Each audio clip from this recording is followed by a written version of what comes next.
আদর্শ নাই লোকমত, কালকবলের পেছল পথ। অর্থাৎ যে মতে একজন লিভিং আইডিয়াল আদর্শ নাই, সেই জীবন পিছলে মৃত্যুর দিকে ধাবিত হতে পারে।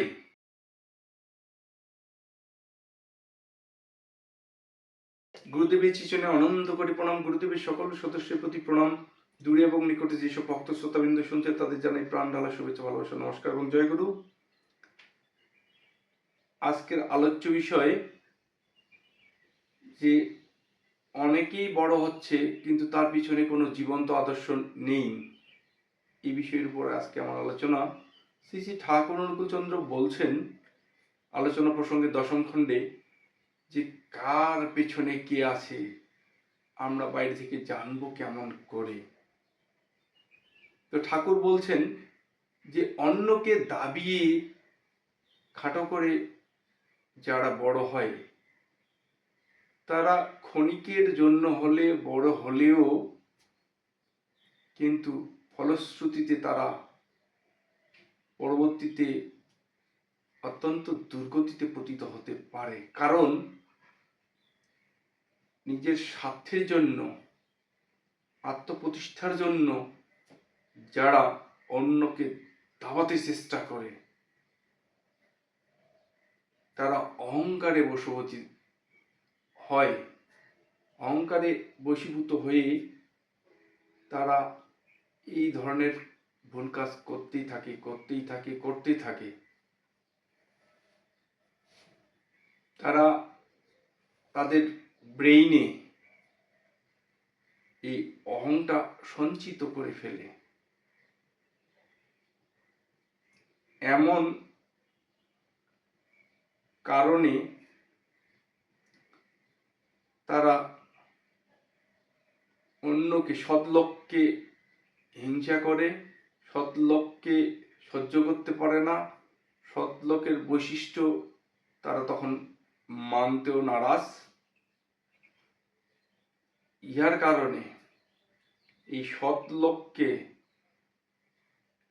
দাওয়ানোর কারণে, সৎলোককে হিংসা করার কারণে, সৎলোককে আঘাত করার কারণে তাদের যে অপরাধ বোধ মনের ভিতরে সৃষ্টি হয়, তৈরি হয়, ইহাই তার জন্য কাল হয়ে দাঁড়ায়।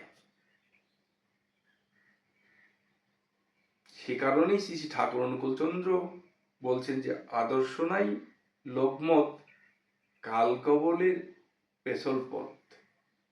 রামকৃষ্ণ ঠাকুর, শ্রী চৈতন্য দেব ইহাদের জীবনী থেকে জানা যায় যে তিনারা অনেক আগেই পৃথিবীতে এসেছেন, তথাপিও তিনাদের যে কর্মের দ্বারাই তিনারা অনেক বড়, আজও অনেক বড় হয়ে আছেন। আজ পর্যন্ত তারা তাদের খ্যাতি এবং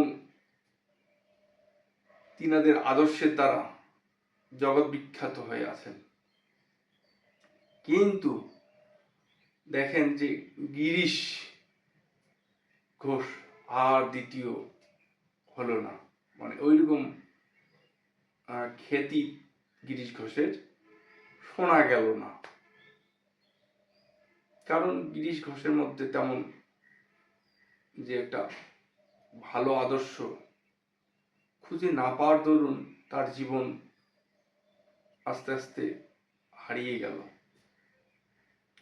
তো এইরকম সৎ আদর্শের পিছনে আমরা যারা ছুটব, শ্রী চৈতন্য মহাপ্রভু, রামকৃষ্ণ ঠাকুর, শ্রী শ্রী ঠাকুর অনুকূলচন্দ্র, তাদের আদর্শ জীবন, যে জীবন্ত আদর্শের পিছনে আমরা যদি ছুটতেই থাকি তাহলে আমরা তেমনটাই জগৎ বিখ্যাত হতে পারি। কারণ জীবন্ত আদর্শ মানুষকে সঠিক পথ দেখায়, সুকেন্দ্রিক ভাবে জীবনকে নিয়ন্ত্রিত করার যে সিস্টেমেটিক ওয়ে দেয়, সেই সিস্টেমেটিক ওয়েতে চললে পরেই অবশ্যই মানব জীবন ধন্য কল্যাণকর হয়ে ওঠে।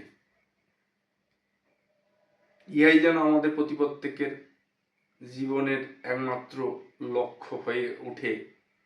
এটা সবার প্রতি আমার একান্ত আহ্বান। আসেন সকলে মিলে চেষ্টা চরিত্র করি, জীবনকে ধন্য করে তুলি। জয় গুরু।